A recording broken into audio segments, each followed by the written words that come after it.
जय हिंद दोस्तों, कैसे हैं आप सब। उम्मीद करता हूं कि आप सब बहुत ही बढ़िया होंगे। तो दोस्तों, आज की इस वीडियो में हम 14 मार्च का सेकेंड शिफ्ट का एनालिसिस देखने वाले हैं एमपी टेट वर्ग 3 का। जिन बच्चों ने मुझे प्रश्न शेयर किए उनका बहुत बहुत धन्यवाद। अगर आप सभी के आने वाले दिनों में एमपी टेट वर्ग 3 का एग्जाम है तो आप हमारे व्हाट्सएप नंबर 76 673 54 534 पे प्रश्न भेज सकते हैं। तो चलिए सेकेंड शिफ्ट का हम प्रश्न देख लेते हैं। पहला प्रश्न पूछा गया था, शिक्षकों की योग्यताओं, प्रयासों एवं उसके व्यवहार का सही मूल्यांकन किसके द्वारा किया जा सकता है। उसके छात्रों के द्वारा किया जा सकता है। अगला प्रश्न पूछा गया था, सृजनात्मक मुख्य रूप से किससे संबंधित है। अपसारी चिंतन से संबंधित है। अगला प्रश्न पूछा गया था, सामान्यतः बुद्धि कितनी प्रकार की होती है। सामान्यतः बुद्धि 3 प्रकार की होती है। कौन कौन सी होती है। अमूर्त बुद्धि, मूर्त बुद्धि, सामाजिक बुद्धि होती है। अगला प्रश्न पूछा गया था, स्पीकरमैन पहले किस विषय के प्रोफेसर थे। सांख्यिकी विषय, बाद में मनोविज्ञानिक के प्रोफेसर थे। अगला प्रश्न पूछा गया था, बुद्धि का तरल और ठोस सिद्धांत किसने दिया। आरबी कैटल ने बुद्धि का तरल और ठोस सिद्धांत दिया। अगला प्रश्न पूछा गया था, परियोजना विधि के जनक है। किल पैट्रिक यहाँ पर सही उत्तर हो जाएगा। एक प्रश्न पूछा गया था, बाल अपराध बनने के कारण क्या क्या है। अनुवांशिकता, व्यक्तिगत अवक्षताएं की पूर्ति न होना, शारीरिक दोष, कुसंगति के कारण, माता पिता का अधिक लाड प्यार स्तर, मनहीन मनोरंजन, माता पिता का गरीब होना, पक्षपात पूर्व व्यवहार, माता पिता का तलाक। इसका सही उत्तर हो जाएगा। अगला प्रश्न पूछा गया था, शिक्षा का अधिकार 2009 के तहत निजी विद्यालय को कितने प्रतिशत सीट आरक्षित करना अनिवार्य होगा। तो 25% इसका सही उत्तर हो जाएगा। अगला प्रश्न पूछा गया था, स्पीकरमैन के अनुसार बुद्धि की क्या परिभाषा है। बुद्धि तार्किक चिंतन करने की योग्यता है। अगला प्रश्न पूछा गया था, बुद्धि अमूर्त विचारों के बारे में सोचने की योग्यता है। यह कथन किसने कहा था। टर्मन ने कथन कहा था।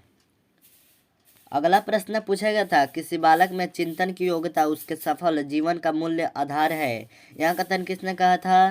तो क्रो एंड क्रो ने कहा था।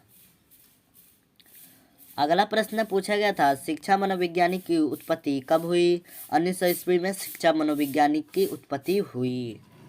एक प्रश्न पूछा गया था, मानुषी एक सामाजिक प्राणी है। यह किससे कहा है। तो अस्तु इसका सही उत्तर हो जाएगा। अगला प्रश्न पूछा गया था, कर्ट लेविन के क्षेत्र सिद्धांत में क्षेत्र का अर्थ क्या है। शिक्षा का क्षेत्र स्वास्थ्य का क्षेत्र है।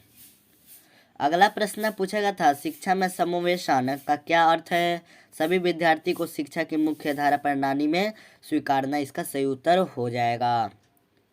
अगला प्रश्न पूछा गया था, जर्मनी के विद्वानों का समूह जिसमें कोलहर, कोफा, वर्दीमर शामिल है को क्या कहते हैं। तो गेस्टाल्ट वादी इसको कहते हैं। अगला प्रश्न पूछा गया था, डिम अवस्था कितने दिन की होती है। 14 दिन की डिम अवस्था होती है। अगला प्रश्न पूछा गया था, आधुनिक काल में सबसे पहले बुद्धि को किसने समझाया। अल्फ्रेड बिने ने 1904 में समझाया।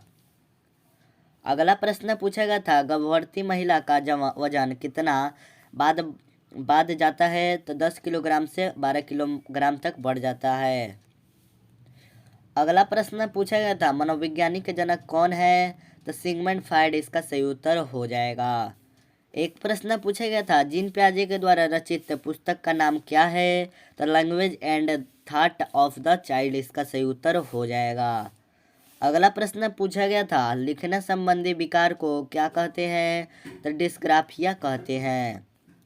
अगला प्रश्न पूछा गया था, स्टर्न के अनुसार बुद्धि की क्या परिभाषा है।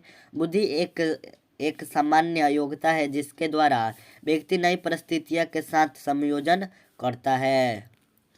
अगला प्रश्न पूछा गया था, अधिगम अंतरण कितने प्रकार के होते हैं। अधिगम अंतरण 3 प्रकार के होते हैं। धनात्मक अंतरण, शून्यम अंतरण, ऋणात्मक अंतरण होते हैं।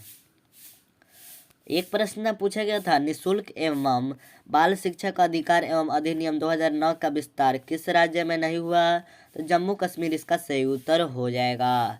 फ्रेंड्स, वीडियो पसंद आई हो तो लाइक, कमेंट, शेयर, सब्सक्राइब जरूर कर दीजिएगा और पास में ही एक बेल आइकन बनेगा, उससे भी जरूर प्रेस कर लीजिएगा, क्योंकि इस चैनल पे एमपी टेट वर्ग 3 का 100% रियल एनालिसिस मिलता है सबसे पहले। तो चलिए मिलते हैं नेक्स्ट वीडियो में, तब तक के लिए जय हिंद, जय भारत।